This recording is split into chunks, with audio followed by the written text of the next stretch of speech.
Com quase 41 anos de existência, o SBT é parte crucial da história da TV brasileira. Graças ao Silvio Santos, boa parte dos brasileiros pode dizer que cresceu assistindo Bozo, rindo com A Praça é Nossa, tomando café com Chaves e se divertindo com o Show do Milhão. Filho de Rebeca e Alberto Abravanel, ambos de famílias judaicas que precisaram migrar para o Brasil por conta das perseguições da época, Silvio Santos nasceu no bairro da Lapa, no Rio de Janeiro, em 12 de dezembro de 1930 e foi batizado como Cenoura Abravanel. O nome artístico veio mais tarde.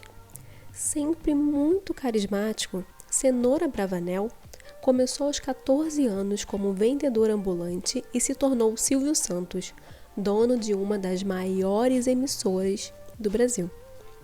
Pois foi o Silvio quem criou e fez crescer e acompanhou o SBT desde o seu primeiro minuto de vida. Mas pode ser que esse relacionamento de longa data esteja perto do fim. Nos últimos tempos, têm surgido rumores que o empresário tem procurado possíveis compradores. Por isso, lá vão as perguntas de 1 milhão. Será o fim da era Silvio Santos? E se sim, será que o SBT sobrevive sem ele? Continua aí que eu vou te contar agora. Silvio Santos desenvolveu o pensamento de empresário desde sempre.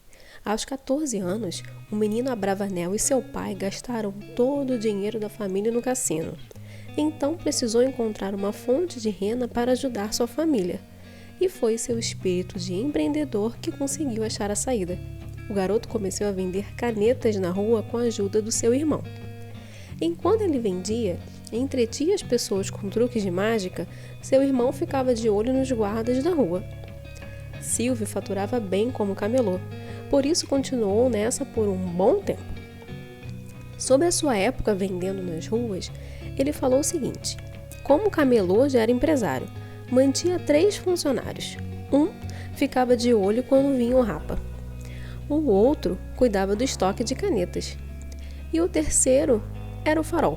Ele chegava de 15 em 15 minutos e dizia: gostei da caneta, me dá um, chamando a atenção dos clientes. O carisma do Silvio já era evidente na época, então ajudou até mesmo quando ele foi pego pelo diretor da fiscalização. Ao invés de levar o garoto ao juizado de menores, o fiscal pediu apenas para que ele parasse de vender na região. E ao perceber também o potencial da sua voz, lhe deu um cartão para que procurasse um conhecido na Rádio Guanabara e fizesse um teste. Na época, o curso para entrar na rádio era bastante disputado. Anos mais tarde, foi descoberto e até mesmo Chico Anísio participou, mas foi Silvio que venceu. Foi nesse tempo também que o apresentador na época era conhecido como Cenoura Abravanel. Pediu para ser chamado de Silvio Santos. Silvio porque era assim que a mãe dele chamava. E Santos, pois segundo ele, os santos sempre ajudavam. No início, Silvio Santos tentou conciliar o trabalho de locutor com a venda nas ruas, mas o dinheiro que ele ganhava na rádio não era muita coisa. Por isso, logo voltou a trabalhar só como camelô. Já formado como técnico em contabilidade, ele continuou vendendo na rua até os seus 18 anos, quando foi convocado para o exército. Então, como não conseguia conciliar o trabalho militar com o de camelô, resolveu voltar às rádios. Depois de sair do exército, Silvio não quis mais voltar à venda no camelô. Resolveu seguir a sua carreira como locutor. Trabalhou na rádio Mauá, Tupi e Continental. E ainda tinha o seu próprio mini programa na Barca, onde pegava até chegar aos estúdios. Esse mini programa que o Silvio tinha na Barca era bastante famoso e um verdadeiro sucesso. Depois, foi trabalhar como locutor em São Paulo. Foi nas rádios que conheceu Manoel de Nóbrega, que criou o Baú da Felicidade em 1958. Manoel pediu ajuda ao Silvio, e assim começou o grupo Silvio Santos. Na época de 60, estreou com Vamos Brincar de Forca. Mais tarde, em 1961, se tornou o programa do Silvio Santos e fazia propaganda do Baú da Felicidade e passando a distribuir produtos variados até casas e carros. Para suprir a demanda, entre 1965 a 1975, criou empresas de variadas áreas. Foram mais de 10, Baú Construtora e concessionária Vimave. Para completar, pensando em aplicar o dinheiro das prestações do carnê do baú para que ele não desvalorizasse, Silvio criou ainda o Baú Financeira, que pouco mais de 2 décadas se transformou em Banco Pan-Americano. Aliás, em 1975, essa divisão financeira do Grupo Silvio Santos ganhou um reforço na liderança Capitalização, que em 1991 começou a comercializar a Telecena. Da Sena. Na mesma cartela, mais 6 dezenas sorteadas aos domingos no programa Silvio Santos. 10 milhões para quem marcar menos pontos. E 50 milhões para quem marcar mais. Compre já a sua Telecena milionária. Apenas 1.000 cruzeiros. À venda nas agências dos Correios Em todo o Brasil. Silvio Santos era muito feliz apresentando seu programa e administrando suas empresas.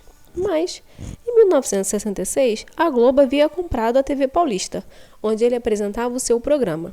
Mas a Globo queria controlar a sua parte comercial, e o Silvio não gostou. Em 1975, ele comprou o Canal 11. E em 1981, ganhou a concessão de mais 4 canais, formando o SBT. Com o tempo, entre programas e desenhos e novelas mexicanas, o SBT conquistou o público e se firmou no ranking das maiores emissoras. Em 2021, a emissora fechou no azul, mesmo na pandemia. A receita líquida era de 1,4 bilhões de reais, 34% a mais do que em 2020. Acontece que existe o rumor que Silvio está procurando um comprador. Será esse o fim do Silvio? E não parece tão certo disso não. Surgiram rumores que o Ratinho tinha oferecido o SBT para uma multinacional, mas ele disse que ele nem sabia que a emissora estava à venda. Portanto, se estão buscando um comprador, está tudo muito sigiloso. Mas será que existe SBT sem Silvio Santos? Bom, segundo seu sobrinho, SBT é o xodó do Silvio e ele é a estrela. No auge de rumores, Silvio afirmou que não pensa em deixar os palcos. E se não pudesse mais apresentar, sua filha Patrícia Bravanel faria. Mas, dependendo dele, fará parte da sua vida até o último suspiro. E você, o que você acha? Qual será o destino do SBT? Escreve aqui para mim nos comentários e não deixe de se inscrever no nosso canal. Te vejo no próximo vídeo. Tchau!